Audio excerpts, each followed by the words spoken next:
G'day guys, welcome back. So we're going to keep plugging away on this Falcon, but guess what? Bonnet shuts.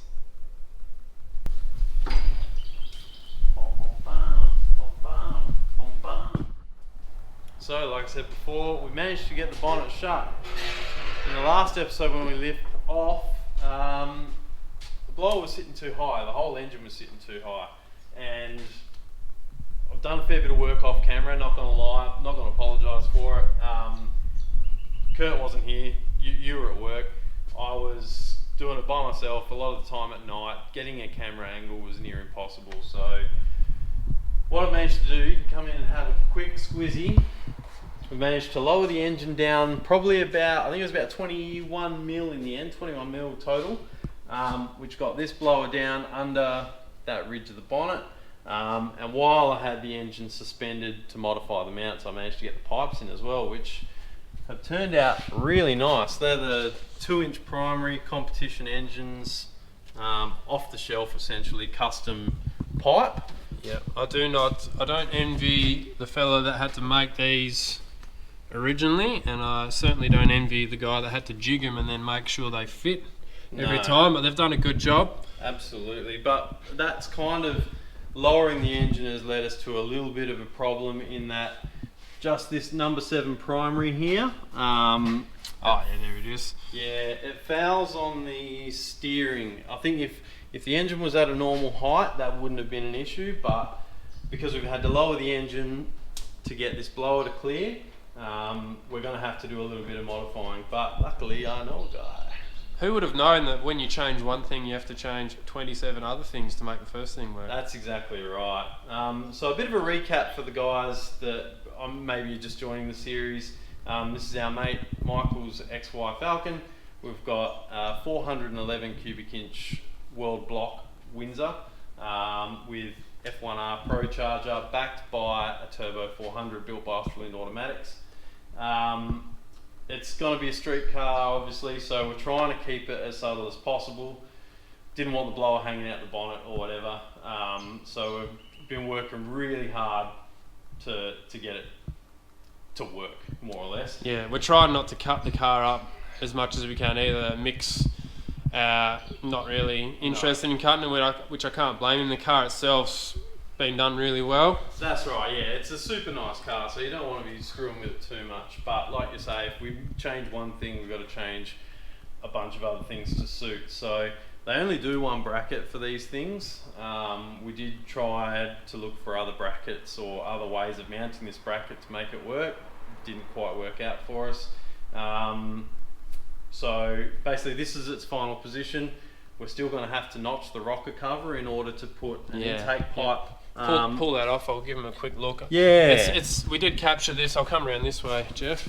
We did capture this on the last episode, or maybe the one before, I can't remember, but these rocker covers are quite tall through here, so we'll just have to do a bit of a scullet so the inducer can clear and we can get an intake pipe on it. We're sort of picking our battles here with what we need to do, but so sort of, we're trying to have a win, but we're having a couple of losses at the same time. But as you can see, we've managed to get it all in its final resting position, with the bonnet clearing the blower. The only thing now is it's kind of teasing us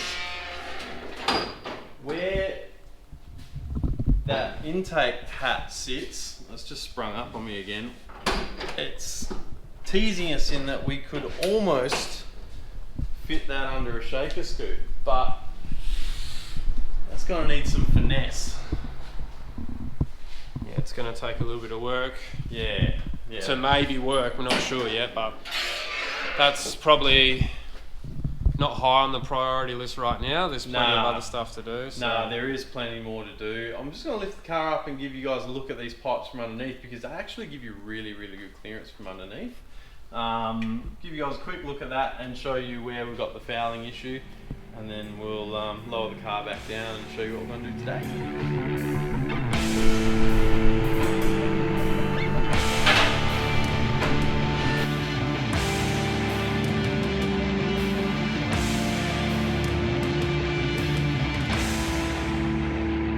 Here we have it. See, they've done actually done a magnificent job to get all these pipes to fit. This is to suit, you know, Turbo 400, C4, C6. As I say, they're essentially a custom pipe, but you can get them off the shelf. Here's the bit that we're having the clearance issue with. This is where the steering rod sort of stays on the chassis, and it's just that bend there. Obviously, because we've lowered the engine a little bit, it's now fouling. So we're going to have to do a slight modification to that. But they come out to these 3.5-inch megaphones here, and we'll be able to get it to kick in and go through this Castlemaine rod shop cross member to our full exhaust. So it's all looking pretty good over here. You can see I've sort of jerry-rigged a little bit here just to keep the gearbox in position as we were lifting the engine up and down, modifying the engine mounts. So like I said before, we've essentially shortened them. I think it was about 21 mil or 22 mil in total. Still I've got a, you know, still a good 15-20 mil above the cross member there. Yeah, so that's it. We managed to get really good clearance, so I'm really happy with that. Michael was really happy with that, but like I say, it was near impossible to capture it on camera. Just, yeah, it wouldn't have looked any good, so here's where we are. But enough about what I've done. Let's talk about what we're going to do next. Alright, so for today's shenanigans, what we're going to do is we're going to mount the coil. We're also going to mount the MSD box. This is a 65303. Most people would be pretty familiar with the 6530 box if they've done particularly a blow-through carb sort of setup. The 6533, it's the same, it's just black basically. There's not much difference. So it's better, that's what you're saying? Yeah, well it looks a bit nicer I thought, rather than the red, because there's not really a hell of a lot of red in here, so I thought we'll get the black, and we're going to hide it as well somewhat. But this super simple to wire up as well, but it does have your map sensor input, so this will be able to tune a bit of a boost curve into it, or Wayne will when he does tune the engine. That's Wayne at Performance Carb Tuning. So we're going to mount this one. I'm probably going to mount it, I think just down in here will be a good spot, because it'll be hidden behind the battery there. Couple of nut certs and the standoffs. These are obviously got to be rubber mounted as well, but they come in the kit, so that's all good. And the coil, I mean, look at this thing. This is an absolute beast, isn't it? It's a weapon, and it's actually pretty heavy. So a lot of the time you'd see the coil probably mounted on the firewall or something. In this case, I think what I'm going to do, Kurt, I think I'm going to freestyle with me here, but I think I'm going to put it maybe just down here where the factory fuel line used to go. Probably mount it down there. It'll be hidden out of the way when you lift the bonnet because it's behind the blower, and we'll be able to run the coil lead directly behind it up to the dizzy. Yeah. So it's a nice flat spot to put it. It'll work well. Yeah, that's it. So there won't be too much messing around. I think Michael will be happy with that. So in order to do all of that, I need to remove the blower, remove the radiator, remove the battery tray, and yeah, we'll start drilling some holes.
Least we could do, mate. Actually, it's not the least we could do. We could do nothing. I feel like we're doing more than we should. Yeah, I think we've gone above and beyond. We look after our mates. Some of them, anyway.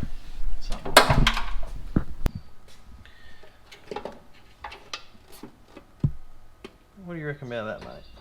That's sweet. That'll work. That'll be mint, hey? That's a good spot. Definitely fits with the battery tray in there, right? Yeah. Definitely does.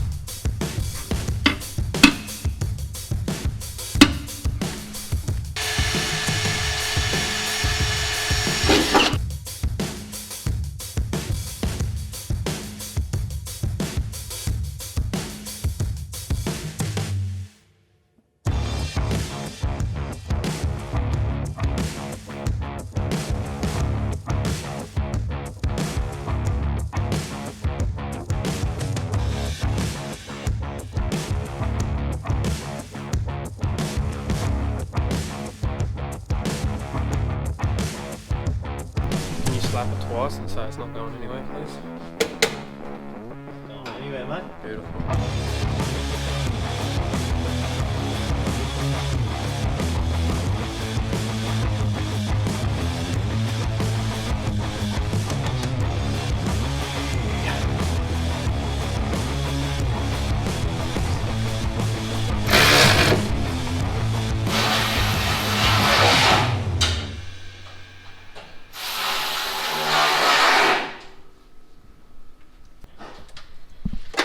That looks alright, eh? That'll do the trick, mate. Well, let's do the coil.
There you go, bull.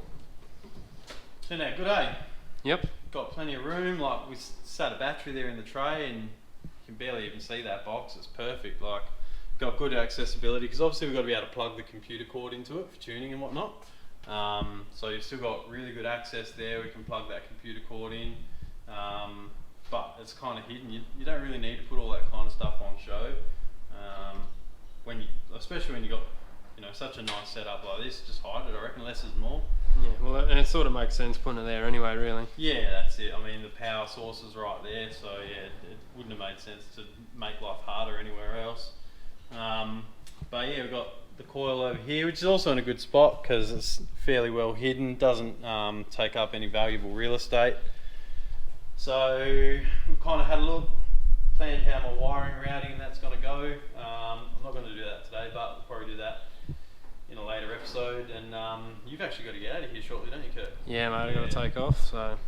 But Michael's going to come around a little bit later on. He's, I guess we kind of forget sometimes, Michael's a fabricator too.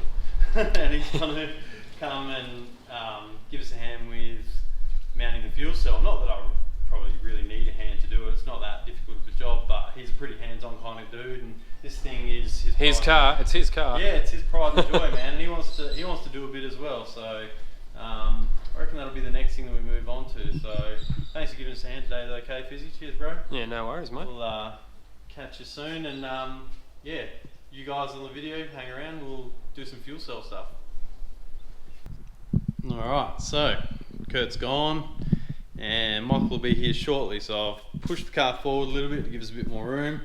Don't mind my junk down there. And here's what we're going to be working with. So pulled the tank out a little while ago, and as you can see, there was a massive tank that used to fill that void. This thing here had a GT style tank, which was huge. It sort of sat probably about up here. As you can see, that's where the filler neck used to go into the tank. It was like I think it was 35 gallons in the old money, about 130 litres, absolutely massive tank.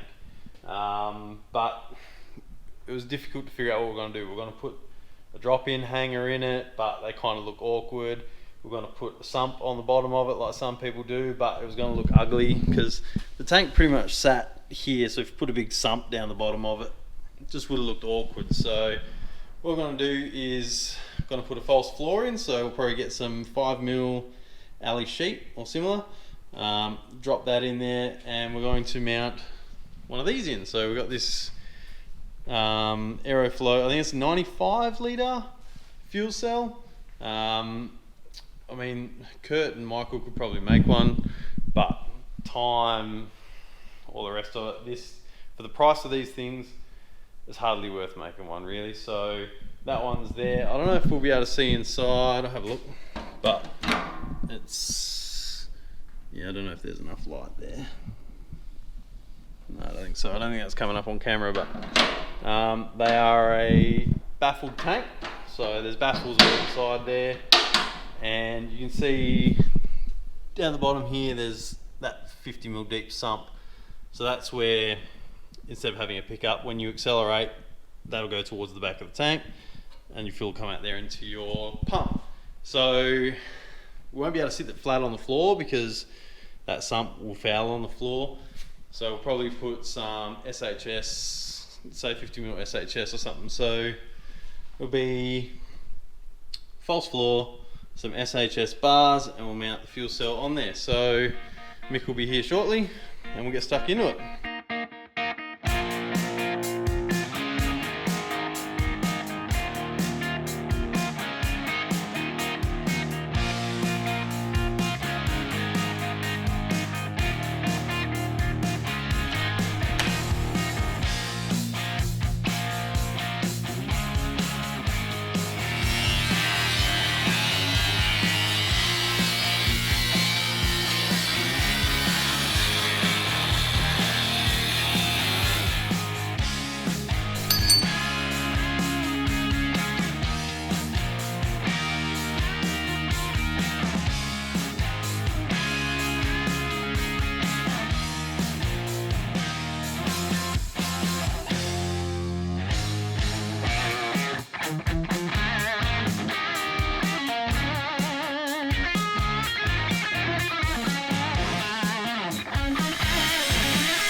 Alright, so we've got it sitting in there, and almost forgot to film an outro actually, but so you can see there, fuel cell is in, looks mint.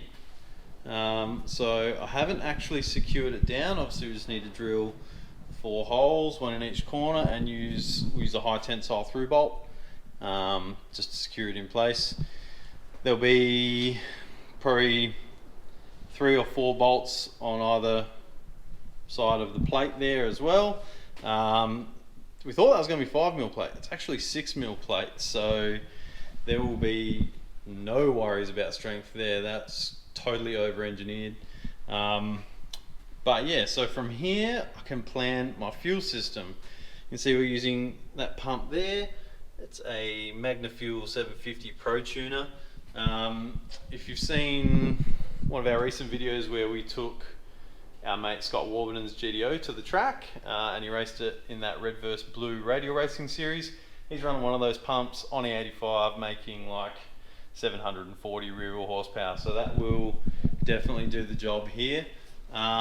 Looks like we're going to run E85 on this bad boy as well, so that's where we're at the minute. I'm just planning the fuel system, and I'll show you how I do that. I literally draw out a fuel map. So when you're buying AN fittings, AN line, that sort of stuff can get really expensive really quick, especially if you start buying the wrong fittings or you need to start exchanging them. It just takes time.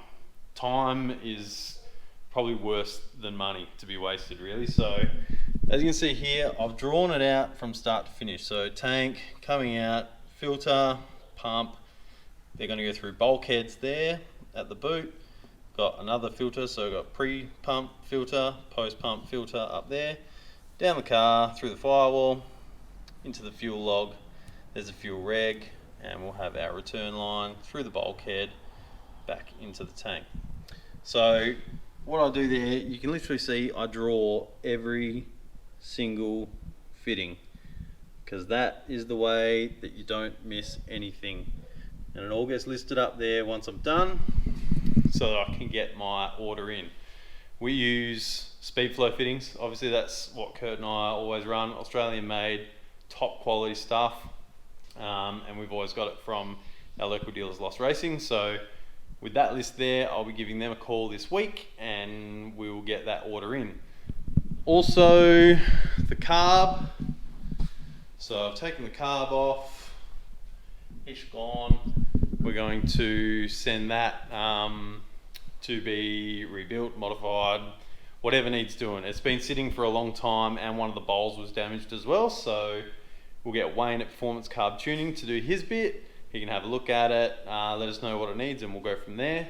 And yeah, we can start getting this fuel system underway. So that's what I'm going to be doing tomorrow, ordering a whole bunch of Speedflow stuff and probably another couple of bits and pieces. So that's what you'll be seeing on the next episode. So thanks for watching, guys. I'm super stoked to manage to get that bonnet to fit. Well, not the bonnet to fit. The bonnet fit fine. The blower just didn't fit under the bonnet. But now it shuts perfectly. Look at that. Look at that little cutie just sitting under there. So there was a lot of dicking around to get that to happen. So I know it doesn't seem like we did a lot in this video, but that was a lot, I promise. So thanks again for watching, guys. In the next episode, we'll get into probably the fuel system stuff, and maybe a couple other things. We'll just see what happens when we get there. But cheers. Hope you enjoyed this video. Make sure you hit that subscribe button if you haven't done already, and we'll see you on the next one. So until then, catch you around. Cheers.